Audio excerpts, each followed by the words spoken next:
po mga kababayan, ma'am sir. This is Jam the Filipino channel, ang inyo pong lingkod. So today is June 20, 2026. Tayo ngayon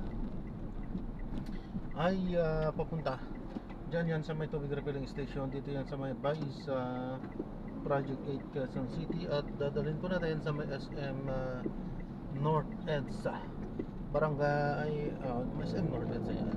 Okay. So, bagong Pag-asa Diliman Quezon City.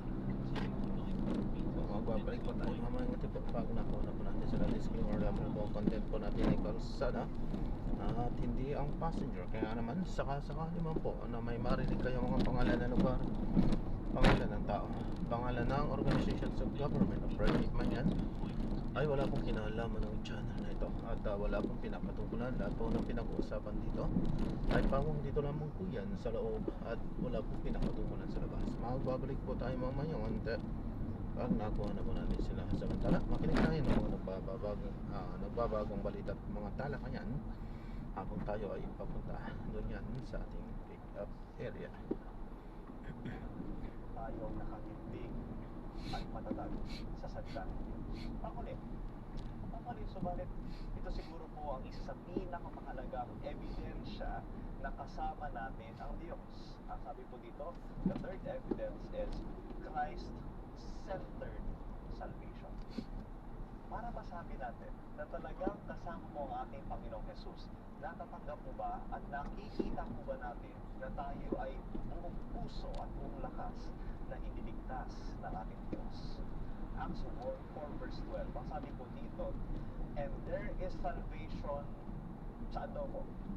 There is salvation in no one else. Sabi ni Peter, there is salvation, merong kaligtasan, subalit hindi sa anumang tao, hindi sa anumang bagay. Sabi po niya, for there is no other name under heaven given among men by which we must be saved. Sigurado po ba tayo, Pastor AC, na ang tinutukoy po dito ni Peter ay ang pangalan ng Panginoong Jesus? Yes. Ano pong sabi ni Peter sa mga unang talata? By the name of Jesus Christ of Nazareth, this man was healed. At doon rin po sinasabi ni Peter sa atin, there is salvation, merong kaligtasan para sa atin. Ano man po ang ating naging nakaraan, katulad man tayo ni Peter, na tayo ay napalayong sa ating Panginoon, ang pangako po sa atin ay ito, there is salvation, merong kaligtasan.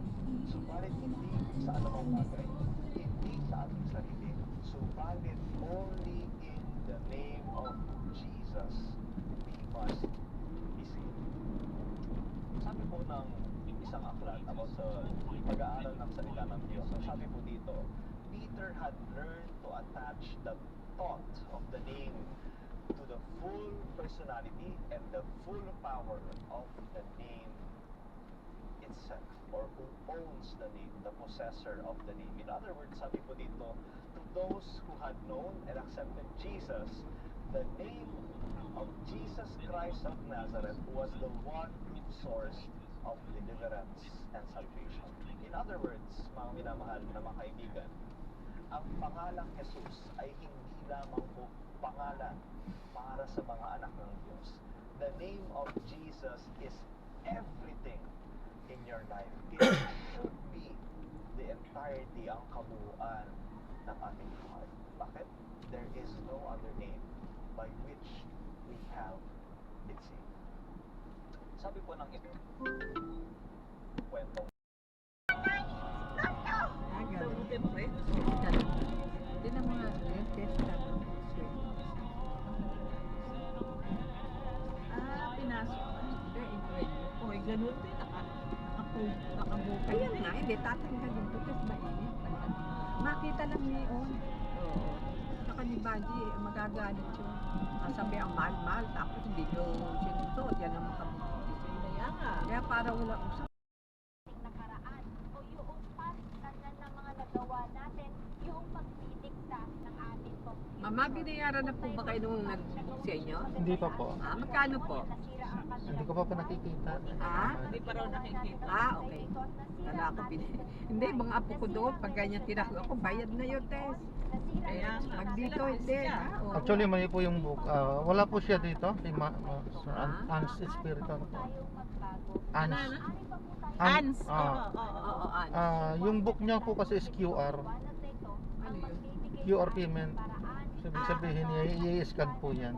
Pero pwede ko naman po yung i-transfer sa cashier. Dahil po kapag hinayaan natin Ibig sabihin siya nang nakaano. Aha. Ah. QR po yung ano niya. Bayad na.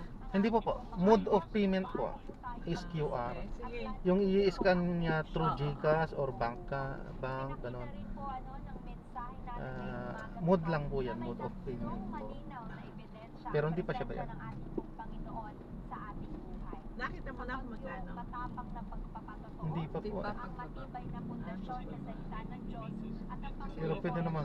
Pwede ko silipin po. 173 po. 173.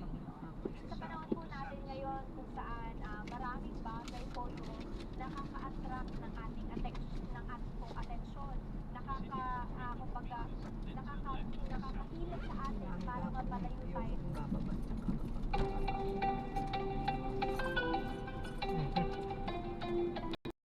Yan, so na-drop na natin. biyaya at presensya sa pamamagitan po ng ating So maraming salamat po. Hindi tayo nakapag-play ng dire-diretso at alam na natin ang dahilan kung bakit hindi tayo nakakapag-play ng diretso. Panginoon ay patuloy na maging sentro ng ating buhay. I-upload pa rin natin yan kung Dakilan namin Diyos, makapangyarihan. ano, kasi na-drop na rin po natin naman dito yan sa may SM North EDSA. Ayan, so maraming salamat po sa panonood. Hanggang sa muli po, ingat, God bless. Paalam po muna pa sa matala tayo ay gagawa na ng ibang video sa ating susunod na misyon. Paalam po muna pa sa matala po.